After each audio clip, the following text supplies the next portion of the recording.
Be strong.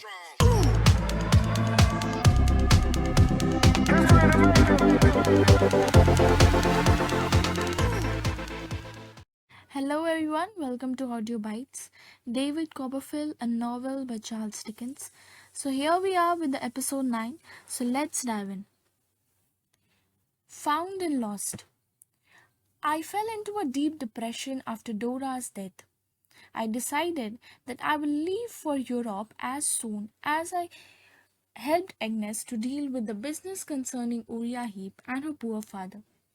The only good news I had in those difficult and gloomy days was about Emily. It was extremely good news for Mr. Peggotty too. At last he had found out where Emily was and what had happened to her. She had travelled for months with Steerforth on the little Emily.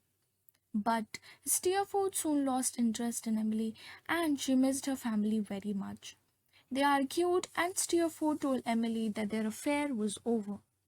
She returned to London alone but felt too ashamed to ask her family to take her back. Luckily, Mr. Peggotty had never stopped looking for her.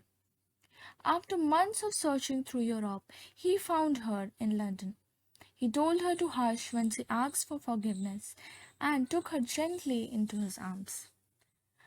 I have always loved you, Emily, and I always will.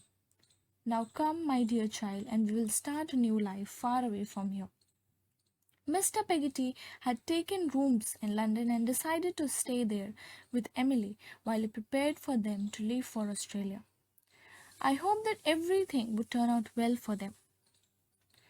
In the meantime, Mr. Micawber continued to act mysteriously.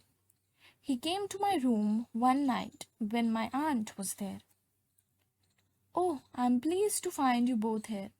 I am too upset and angry to speak now, and I am not ready, but I ask you to meet me in Canterbury in 1 week.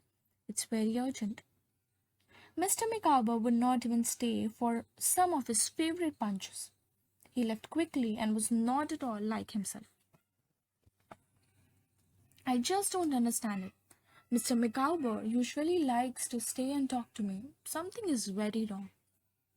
"It must have something to do with Heep, David," said my aunt. "Yes, I never trusted that man." I decided to visit Ham and Peggotty in Yarmouth before going to Canterbury to meet with Mr. Micawber, as he had requested.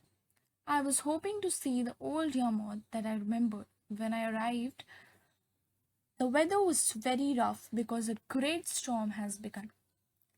I saw Ham on the beach just as he was tying a rope around himself. He was going to swim out to sea where a boat was sinking. "Please, Ham, don't go. There's a boat in trouble out there, and people are going to die if I don't help." Unfortunately, there was nothing I could do to stop him. I watched him helplessly as the furious waves became higher and stronger. I thought I recognized the boat that Ham was trying to save. Suddenly, there was a bright flash of lightning, then a crash of thunder. A huge wave covered everything, and Ham and the boat disappeared under the water. I helped to pull the rope back in, but Ham was dead when we took him from the water.